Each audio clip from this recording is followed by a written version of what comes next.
Hi, everybody. This is Doug, and you're listening to What's the Hazard? And my mom and a few others are watching. Hopefully watching. So, hopefully so. I brought two good-looking guys in today for the show. So it is July 1st, and I want to say happy birthday. My brother Dave is 59 years old today. Happy birthday. Happy birthday, buddy. I hope you have a good day. Yeah. It is also 4th of July weekend, Independence Day weekend. So the 4th of July is on Monday. Kind of looking forward to that. So I want to say happy Independence Day, everyone. Before I get to my guests, along the lines, well, let's go right to the guests. So, following my script as always, Aaron Cerrone, Chris Bryant, two true believers. Yeah, that's it. And that's it. And here we go. Apparently, they're only seeing my head right now because Cam said since I got a green shirt on, so I'm like, I might be a floating head. Oh, you're floating head? That's right, you're blending in with the background. You blend. Which would be fantastic. Really a problem? It can be. Okay, well, I've got Aaron's shirt on today. You've got my shirt on today. Chris actually looks good today. Yeah, I didn't know we were had to dress up today. Oh no, not dress up. I didn't get that memo. That memo. So let's get right to the 4th of July trivia, and then we'll get into the topics. I feel this is a little unfair. We were not aware of. We were going to play Jeopardy here. It's not really a test. It's a bit of a test, but it's going to show how dumb we are either way. Yes, I think that is probably going to be the outcome here. July 4th, 1776, Independence Day, commemorates the passage of the Declaration of Independence by the Continental Congress. Did you know, or do you know, who the only person to sign the Declaration of Independence on the 4th of July? Of all 53 signers, only one signed on the 4th of July. Most of them signed on August 2nd, to find out. Big signature. Oh, it was Jefferson, wasn't it? Didn't he sign his the biggest? You're close. You're close. John Hancock. Jefferson was one of the authors, actually. John Hancock makes sense. But John Hancock was the guy that signed it on the 4th of July. All right. What do we got for him, Cam? Number 2. Okay, I've only got one more question. Yeah. That's interesting, though. I should have known. So, too. Well, that makes sense. Give him your John Hancock. The John Hancock. It's the most prominent one. Apparently the other 52 signers actually signed on August 2nd. You could cheat if you want to. I've probably got a copy of it. You carry a copy with you? Always. Do you really? Oh, yeah. Constitution and the Declaration. Good for you.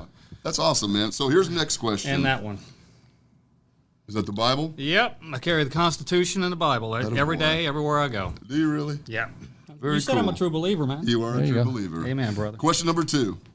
2 signees of the Declaration of Independence became president. 2 people that signed the Declaration became president. Who would that be? Jefferson. Thomas Jefferson. Yeah. And Adams. Number 2. Incredible. Yeah. Fantastic. Number 2 and 3. All right. Yes. Incredible. And you didn't think you'd be able to get this stuff. I can't believe I got Hancock wrong. My son. Darn it. My son is a history major, and I was asking him if he would get them. Yeah, he was like, what are you talking about? The what? That's dangerous. No, he got him. That's great. He was actually been paying attention. That's awesome. What I want to talk about today is the 4th of July. I'd like if each one of you would talk a little bit, just give a little bit of your history, where you're from, the elevator version, and then talk about the 4th of July. You're not from here. No, I'm not from here. And you're not from here. No. Let's talk about the 4th of July in your respective upbringings. I'd love to hear about Aaron. I hear you on the radio. I know. I'd love to hear his story, man. Oh, I got to go first. You go first. A little bit about your background. Where you were I'm from Pennsylvania originally, so fireworks were illegal. No kidding. We would. I don't know if they're. I think they're still illegal Eastern there. Pennsylvania. Yeah, Eastern Pennsylvania on the east side, right outside of Allentown and right near the Pocono Mountains. So we would every year. I would go to the Indy 500 with my aunt and uncle, and on the way back, we would stop in Ohio and load up on fireworks. So we were like the only people in the neighborhood that had fireworks ever. And my brother, in fact, we were like, I was like 9, my brother was 8, and he got cited by the cops for shooting off fireworks. So breaking the law. Yeah, which it was one of those towns where there were 2 cops in the whole town, and one of them went to high school with my dad, and the other went to high school with my uncle, type thing. So they knew. It was mostly more than a joke than anything because someone called and was complaining, so they had to give a citation. Sure. But no, 4th of July was just kind of a small town thing. I mean, it was nothing crazy. We would shoot off some fireworks. Did they have big community fireworks or anything? No, not at all. Nothing. They were illegal. You couldn't do them. No kidding. They would have shows like at the, down at Veterans Stadium. Obviously, they would have a show down in Philly, and some of the local places would have there was a fireworks Emerald. There was a little town called Emerald, and they had the Emerald fireworks, and they would, over the ball field, they would have a fireworks. They used to have a big carnival that weekend, and they would have a fireworks show, the Emerald fireworks. So you would have stuff like that where they were organized little shows. But we're talking small town. We're not talking like Warner Park, big fireworks type stuff. We're talking, little. Right. Yeah. They were still pretty cool, And, absolutely. If you know anything about Pennsylvania, it's just a bunch of little towns, little hick towns. And, growing up in the 70s and 80s, you were kind of in that little incubator. So anything was extravagant to you at that time and at that age. So I go back now and see the fireworks show. I'm like, huh. That's it, Right. As a kid, it was incredible and fabulous. But he was like, oh. So you have fond memories of the 4th of July? Yeah, just kind of shooting fireworks off the back porch of my aunt and uncle's house, and then we could still get bottle rockets, zipping bottle rockets at each other, and shooting them at the neighbor. Like our neighbors would get some too. We'd zip them back and forth. Right. I can't believe we still all have eyes. Exactly. And, I know, man. But small town. It used to be one of those little towns where they used to have little town festivals, but that just kind of stopped over the years. But yeah, it was fun. It was just summertime. Yeah, it is. Yeah, at 4th of July. Then I moved here, and it was like, Jesus, it's like World War II here. Yeah. The first time I was here, I was like, what in the hell is going on? That first summer. Because I was never lived in a state where fireworks were legal. And then it's just like you're in a war zone. Active duty, or did you move out here after? Yeah. You were down at Offutt? No, I didn't voluntarily come to Omaha. Of course not, man. and no one does, my wife included. What's your story, man? Where did you grow up? I was born in Natchez, Mississippi, right on the Mississippi River, about 80 miles north of Baton Rouge. Very historic town. I think its population when I grew up there about 25,000, maybe 27. Big antebellum South, big pilgrimage, all the antebellum homes. They say half of the millionaires in the United States prior to the Civil War lived in that one town. No kidding. Yeah, it was an incredible amount of wealth. So there's a huge disparity between the ultra wealthy and everybody else. Yeah, and I was born in that town. In about 3rd grade, I moved across the river and grew up as a Louisianian. And so it's basically a Tom Sawyer community, and there's all these oxbow lakes that are off of the Mississippi River before the Corps of Engineers basically rerouted the river, and all these old lakes. And we had a lake lot, and we weren't rich by no means. We had an old Airstream, like a 1972 Airstream, no air conditioning. It was just a place to get out of the sun. Right. But we did have a nice boat, and so we spent the 4th every year on Independence Day. It was always on the lake, and so I grew up on the lake. Probably explains why I joined the Navy. Never really got into fireworks much. It's not a big deal for us. We're probably too drunk at that point, even as a 15-year-old. It was like how much you could drink by the time the sun went down. No doubt. Sunburned and, sun-soaked, and you just trashed from being out on the water all day. Were fireworks popular, though, down in that part of the country? They were around, but a lot of people weren't into it type of deal. And so, and as an adult, I never really got into them because being EOD, being the bomb squad, I'm like, who wants to go see a stupid fireworks show? Right. And I'm blowing stuff every day for a living. Right.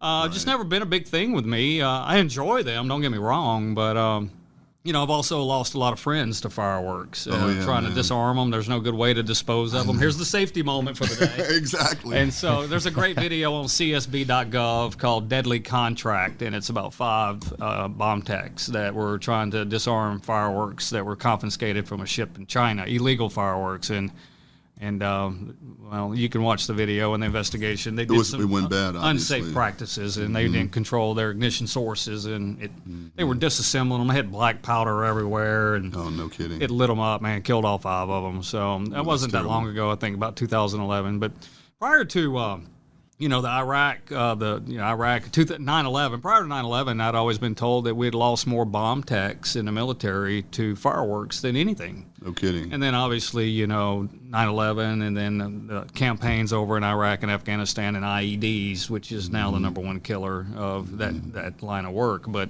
I've got very fond childhood memories of the 4th, man. It was just being outdoors, enjoying nature and the water, and skiing and cookouts and all the adults drinking and gambling. We used to play this game. The modern version would be, I don't even know what y'all call it up here. It's called cornhole, I think, where you throw the little corn bags. Throw the bags in? Yeah, we didn't have that. Man. That was too fancy for us. We had plywood that was, you gave it a couple little legs, you put it about 15 feet away, and we threw large washers. We called it washers. Oh, I've seen that before. Washers. Yeah, so we played washers. I guess the modern day is the safer way instead of hard projectiles flying through the air. We used to throw those jarts. Remember jarts, those big lawn darts? Big lawn darts. Oh, Jesus. And you'd put a little ring on the ground, and then you'd stand there and wait and they'd throw them up in the air, and oh my God. You're really aiming for your buddy's foot. Exactly. And you weren't allowed to move, right? Oh. And it was like when you shoot the arrow straight up in the air and nobody can move. But we would have washer tournaments. It was an entry fee. It was probably $20 a person, and you drew names out of the hat. That's who your partner would be. You didn't know who it was. And I always seemed to get the drunkest person as my partner. They couldn't even hit the plywood at all. Who knows where the washer was going to go? But it was a big gambling kind of thing, But I grew up in Louisiana, man, and so it was all about the food and the people and just getting together and enjoying the company of one another. Absolutely. And I'm going to do that this fall too. Yeah, I've got some VFW friends that's got some property on a lake in the hills near Glenwood, and so got an invitation yesterday if it's not raining on Monday. And we're going to spend the day up at the lake. That's good. And then I'm going to get out of there before dark. Any day at the lake is pretty good. Oh, I agree, man, especially when it's Any a hot day at the one. lake is a good day at the lake. So what will you guys be doing? I have no idea yet. I have children? No idea. You have Yeah. I get told what to do. Okay. You know how it is when you get little kids. You're just a glorified taxi. You get told what to do and when to do it. But you guys were talking about barbecues. Like old school barbecues. No one had gas grills or electric grills. It was charcoal, a mound of charcoal, and you had to wait forever for it to get hot. But I swear to God, food tasted better on those barbecues. I totally agree. If I have the time, I've got a double-sided grill. One's gas for the quick weeknight, throw something on, but then I've got the smoker and the charcoal side as well. And if I have the time, I always try to throw the charcoal. Much tastes so good, man. I totally. You got to wait forever. It's true. It takes a while. Oh my God, is it ready yet? That's exactly right. He's over there formulating his plan right now. He's like, I don't know. I hadn't even thought about it till you brought it up. When do I need to start? I start it Friday. It'll be ready on Sunday. Yeah, but the smoker thing has changed everything, though, man. Sure, it has. The food is so much better. We have a mutual friend, Mark McClure. Mm-hmm. He sends me pictures all the time of what he's got on his smoker, just taunting me. Yeah, because I think he's an excellent. I was smoking a lot of venison this week, making pemmican, which is like a jerky, the original jerky. Yeah, like the Native American survival food to get through. So I'm into this pemmican thing right now, and so I wanted to make sure the venison, even though the venison up here in this part of the country is phenomenal because they eat so well. You go down where I'm from, man, they taste like mud. That's all they eat is dirt and mud and rotten berries and leaves, and they're like, they're like dogs. Up here, the deer are massive and they're well fed and they taste like beef. And I'm like, I don't even know why you need to do anything to venison up here. Back home, I'd boil it in seafood boil and soak it in milk to get rid of the gamey, muddy taste. But I'm smoking this meat all week, and then I powdered it up and grinded it all up in a powder and then dehydrated a lot of blueberries and, what did I put it? Bananas, blueberries, strawberries, and...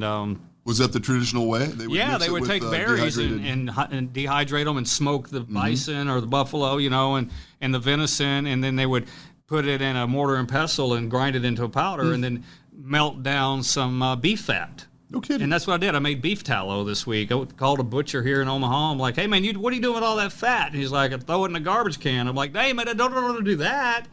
And so he saved up about 5 pounds, and I went and rendered it down and cleaned it and filtered it, and I started making pemmican. It's got a 30-year shelf life, man. Oh, my God. Well, I got these deer roast in the freezer, and they've been in there for 2 years, and I'm like, oh, they're going to get freezer burned, and it's going to go to waste. And I'm like, how can I re-preserve it? And started making pemmican all week, man. You know me, though, Dude, man. I'm all into the whole survival you amaze me, man. prepper thing, you know. I think I filled up my gas tank this week.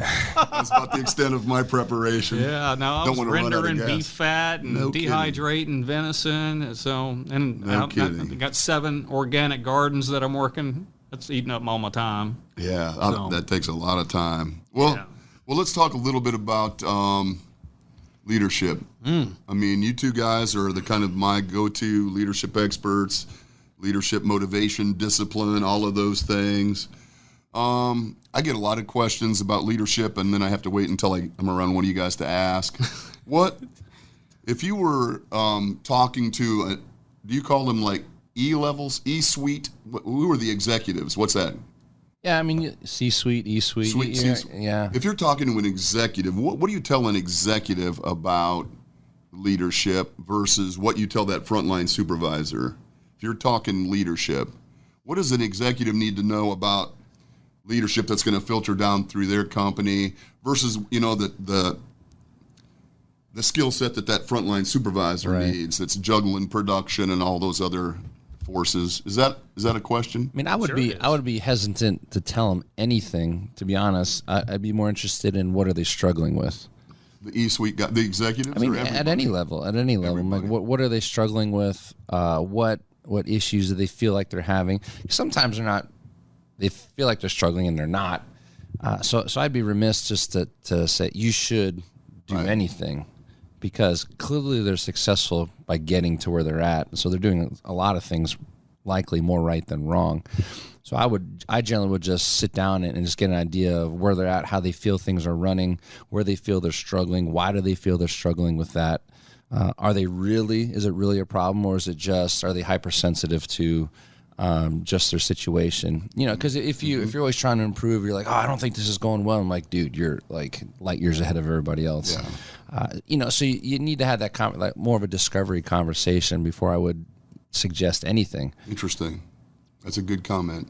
Yeah, because I think we're oftentimes, this is what I saw Simon Sinek say on LinkedIn. Right. So this is what you need to do. Sure. And I'm not necessarily sure that's the case. Well, it's not applicable to every situation. Every situation requires a different leadership style. Yeah. And then you can take it a step further. Each person that's in front of me requires me to lead them in a different way. Mm-hmm.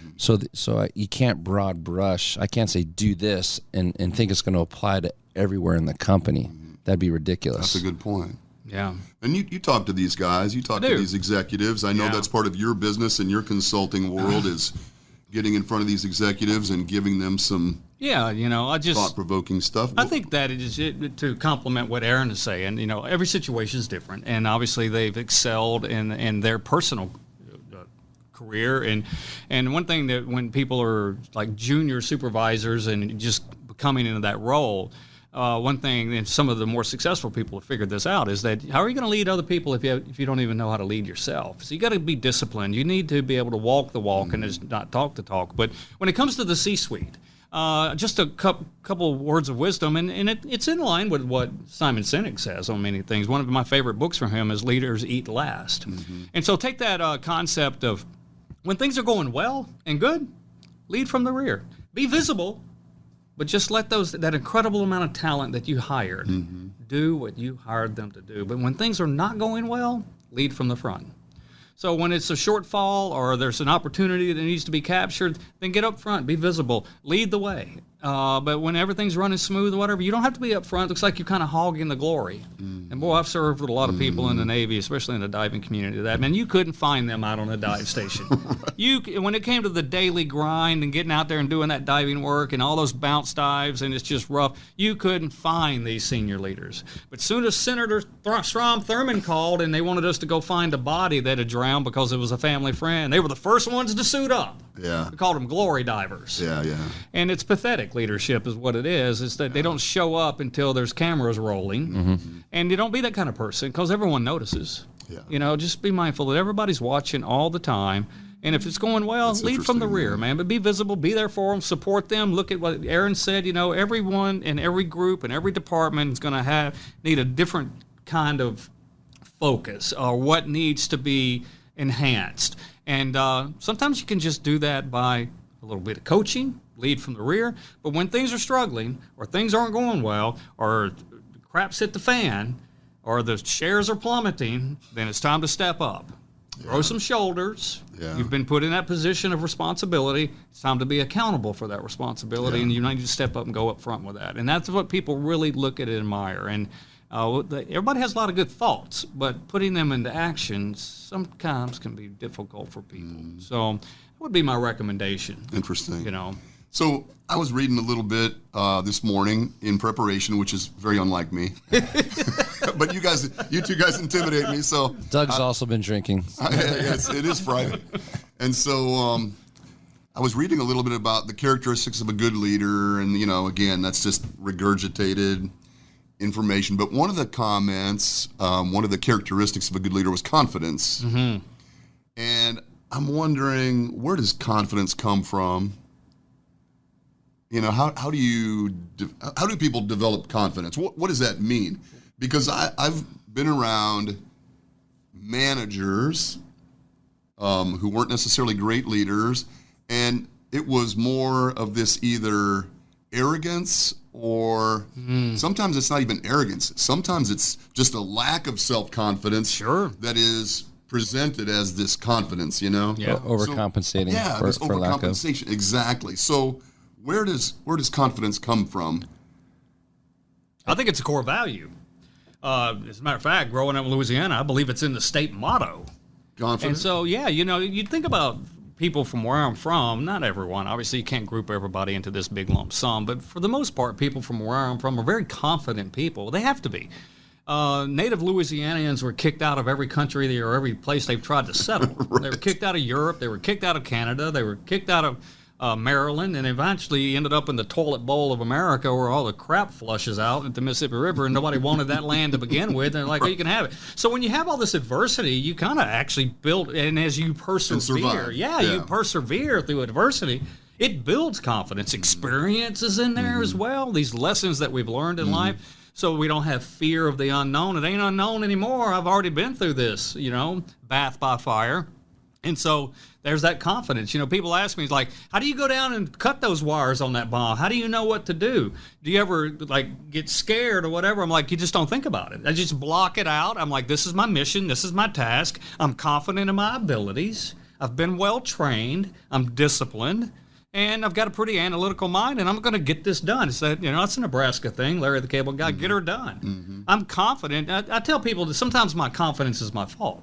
They could land a helicopter out in this parking lot, and you give me an hour with the owner's manual, I think I could probably fly that thing. See, that's kind of dangerous. You can be overconfident as well, so it's a balancing act of just not getting yourself in harm's way by thinking that you're Superman, but at the same time be cautious enough to be able to, I'm going to carry this burden because other people don't. That's a little bit of courage, too. Yeah. A little courage with the confidence. Which is where that element of leadership comes I believe in. so. I want to be the bearer of the burdens. I don't want that to have to fall on other people. Yeah. I think our law enforcement community feels that way too, that they step up in these adverse situations because they don't want people from the general public to have to deal with that.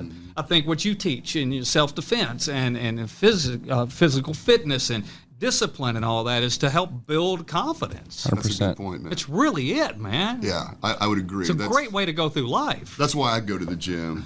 I mean, there you go. There is a certain element of, I think confidence is the right word, that you gain from. Well, sure. The first day you sheepishly walked into the door, and I was like, man, this guy. Exactly right. Is this the spa?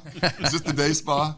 Exactly. I remember. Yeah, and everybody that comes in the first day is, at least should be, humble and sheepish.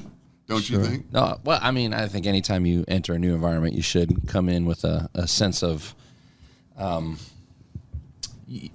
it's one thing to walk in a room confident, but anytime you're in a new environment, you should be humble and going in because it's their place, right? But that's just my approach. Like, it should be, this is your place, your rules. I'm going to be humble.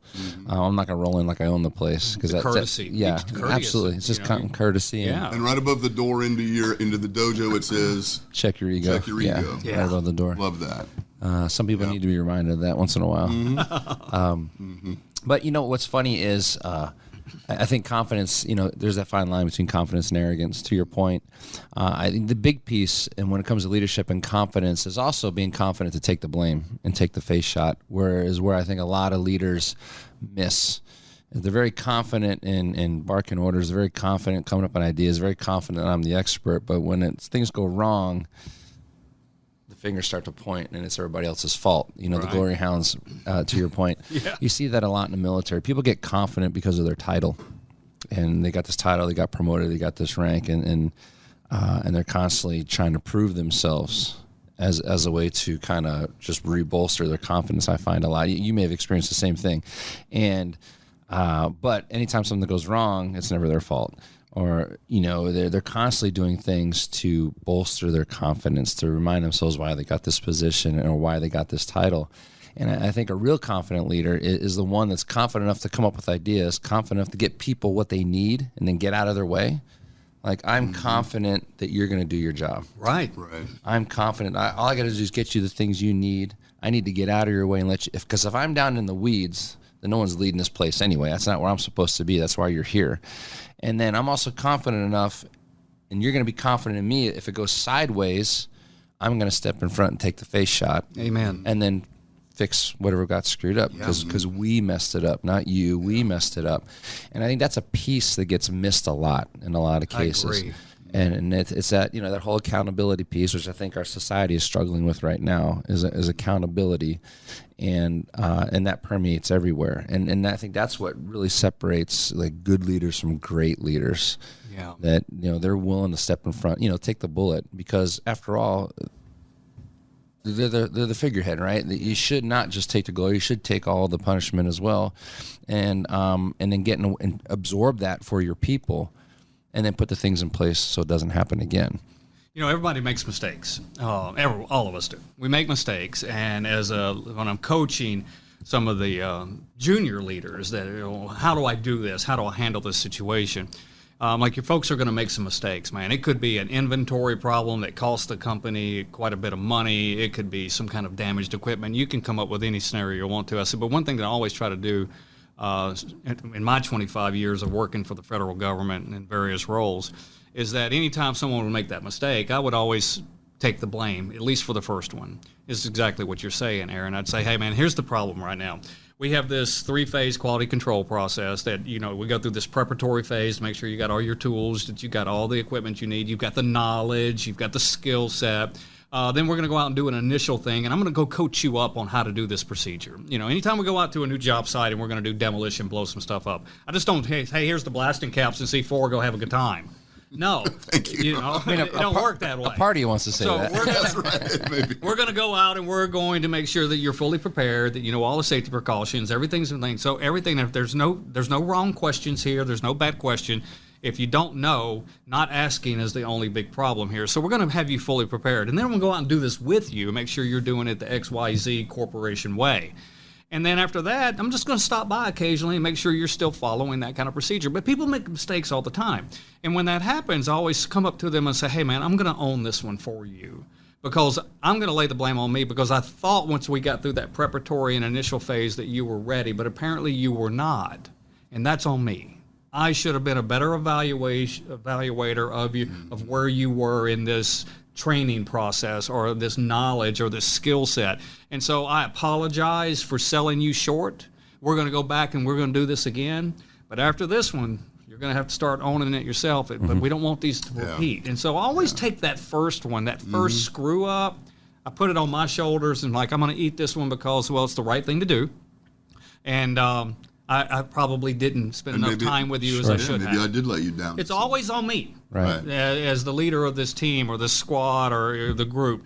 But eventually, there's going to have to be a transfer of ownership here, right? At some point. So, and Doug's heard me say numerous times that when somebody messes up, the first question was, like, how did we fail this person?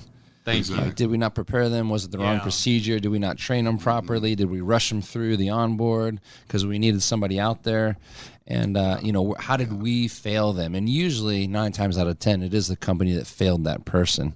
Like, nobody goes out there to do a bad job. I agree with Generally speaking, is we didn't give them the tools they needed, or maybe they didn't understand it fully, or, there's a number of reasons. Sure. And to your point, it's on the company to own that and say, okay, let's look at what got messed up. Oh, actually that procedure's wrong. Oh, we kind of rushed them through training. Right. Or we needed to get somebody out there. We needed a body on site, so we pushed them out faster than we probably should have. Yeah. And then we want to throw it on their shoulders. And there does need to be a transfer of accountability at some point. But to your point, is that first one definitely should be on the company, because odds are the company did fail them in some way. And what I mean by failure, I don't mean like gross negligence, but it's just like, hey, something got missed. They slipped through the cracks. It's a gap. We didn't do our due diligence like we should have. Could be a misstep in a JSA. Right. Yeah, whatever it happens to be. Could be little, could be small, unintentional, certainly. Well, one thing I always fall back on, Aaron, on that same point that you're bringing up, is that it's these words that I don't know where I even got them from. I think it was from my dad, because, well, he was kind of an outlaw and screwed up a lot of things. He was always in trouble. I come from a long line of outlaws. We'll get into that topic another day, one day. But I do come from a long line of outlaws all the way back to the Revolutionary War. And the one thing I always remember is, it's like, people will never remember you for what you do for yourself, but they will never forget you for what you did for them. And that one step of owning it up front and stepping up, because they're probably kind of new to the company, or they're in a new department, everything's kind of foreign to them, and to not have them thrown under the bus right off the get-go speaks volumes to their loyalty to you, loyalty to the brand, and loyalty to themselves to stick with it and not give up and not have this self-assurance problem or lack of confidence. That's a great point, man. And they're never going to forget if you threw them under the bus. Oh, no, yeah. Grudges are strange, and they can go on for a long time. Like, to this day, I'm 26 years into my military career, and there are several people who I would love to run into in a back alley. The day I'm a civilian, I hope I run into them. Right. And it is what it is. They could. It doesn't matter what they do after that. It's like, you let me take it, and you threw me under the bus, and now I don't trust you ever. Right. Because there's always going to be a next time, right? There's always going to be a next time. Yeah. Oh, we're cool until we're not. Right. Until you get in a bind, and then you're looking for an out. Exactly. Yes, exactly. And, well, we've all worked for people Having been like under that. a few buses myself, I totally agree with That's a great comment. One thing I ask people in my training classes is, have you ever left a job because of safety? We're going to talk about safety and leadership. Yeah, walked off. I'm done. Has anyone has ever had that kind of courage? Because first of all, you better be financially secure to be able to do that. But also, you better have your priorities right. That your life and your safety and your health is very valuable. And I always ask people, and then of course most people don't want to answer that question. Of course, they're always going to throw it back at me, and they're like, "Have you ever walked up?" I'm like, "Man, I've done it a couple of times." Out in the middle of nowhere, getting caught in lightning storms, 2 miles from any pickup point as we're out chainsawing and putting transects through the woods looking for ordnance that's in the ground. And I'm on the radio calling like crazy, going, "You got to get us out of here!" And I got long hair, and it's standing up. There's so much static in the thing. But I'll get back to the shop, and I'm like, "Hey, man, we got to fix this." And they're like, "Well, it's not the budget. We're not going to get you a 4-wheeler." And I'm like, me and my crew, we're packing up, man. We've gotten our RVs and we're out. Yeah. I'm not going to work for people like that, Right. And I'm not trying to tell people to be so adversarial at work, but there comes to a point where you're going to have that confidence to say, there's a lot more at stake here than this paycheck. Right. And that's a confidence thing, too, to be able to make that kind of call. You done it, Doug. May not have been safety related, but you gave up a long, long career with an employer. Yeah. And I did the same thing. 25 years, man. I walked away out of ethics. It wasn't even safety. It was ethics. Yeah. I'm not working for people like that. Philosophical differences. Big time. Absolutely, man. So that's leadership, too. Sure. But you're also throwing a lot away. Oh, yeah. And, you and I have lived that same life, man. Yeah. You were not I've never disposed of bombs or taken a bullet or anything like that, but it was an ethics thing. But I did walk away for those reasons, did. man. I think age and time and wisdom gives you confidence to do that.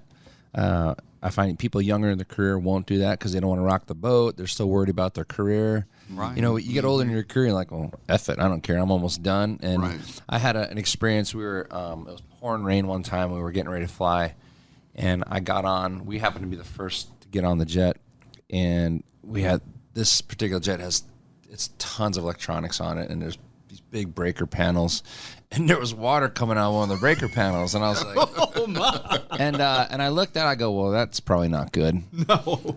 And so my crews, I go, well, you guys start pre-flight and we'll get going. And then we call the front end, the pilots and whatnot, got on. And they're always wanting to fly, not to throw pilots under the bus, but they'll fly come hell or high water because they want to get their hours.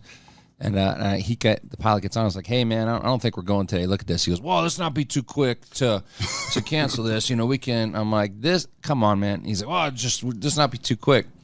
So what was funny was we continued to do our pre-flight, and then the back end of the crew gets on, and the head of that crew was this old, I shouldn't say old, but this senior master sergeant. And they get on, and I was like, hey, senior, come here. I go, what do you think of this? He turns the corner, looks at it, and goes, nope, and walks off. And just walks off. I go, I guess we're done, right? Yeah, no kidding. But it was just funny. You know, here you got a guy who's probably damn near 30 years in, just looks at it and just makes a decision immediately. Like, nope, I ain't doing it, and we're not doing it. That's courage. And he walks off, and he pulls his crew, and they walk off. And I just look at the pilot and kind of smile, go, told you, right? And then just walked off. But your point is well taken. I think that experience and that confidence gives you the ability to do that. And one of the problems that we have in the safety world with young workers, new workers, is they don't have that confidence. They will allow themselves to be put into positions that they shouldn't be because, A, they need the job, and B, they're afraid to make waves. And so they do things that they shouldn't. Sure. Probably even knowingly. Their gut's probably telling them, I don't like this. Right. But they do it. And then there are employers that are willing to put people in that position. Well, and it's a rank thing, right? And it's a rank, yes. You're my boss. I don't want to. Yeah. When we were flying, we used to say there's no rank on the jet for that reason, because you couldn't let some higher ranked older person essentially bully you into doing something wrong. Right. So now it's easier said than done. No, there's no rank on the jet, and then you look at everybody's shoulders. And there's a rank. There's a rank. But the point is that, hey, just because I'm a little lieutenant and you're a colonel, if it's wrong, it's wrong. If it's unsafe, it's unsafe. And it was to encourage that point. But I get it. It's hard. It's hard because you're the boss. Yeah. Now, today I happen to be working beside the CEO, and I'm supposed to tell him or her they're screwed up. Yeah. When they are, but I'm like, do I want to commit career suicide by doing that? And that's a tough thing to give people early in their career, that confidence to speak up against the boss or the supervisor. And rightfully so. Hey, Doug's been around for 30 years. He probably knows better than I do.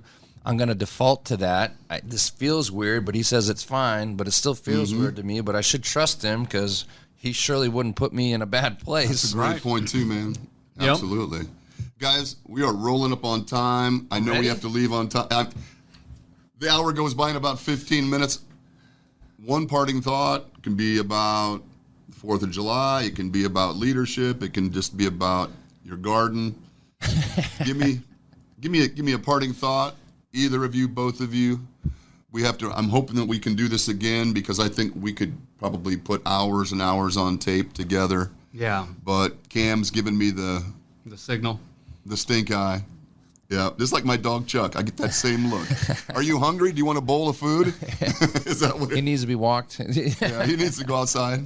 All right, man. Think about what do you want to say on the way out? Just I would just foot stomp the idea of accountability. Be accountable for the success, but also be accountable for the failures. Yeah. Like be accountable for everybody's actions, no matter what they are, and to include your own. If you screw up, admit it.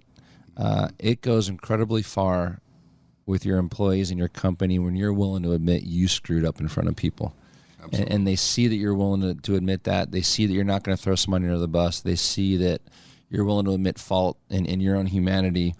And then they're more willing to take accountability of their own actions as well. Mm-hmm. So it's leading from the front, but it's also leading from the back. If I'm willing to say, hey, I messed this up, guys. I messed this up, and that's not on you. It's on me, and I'm going to work to fix it.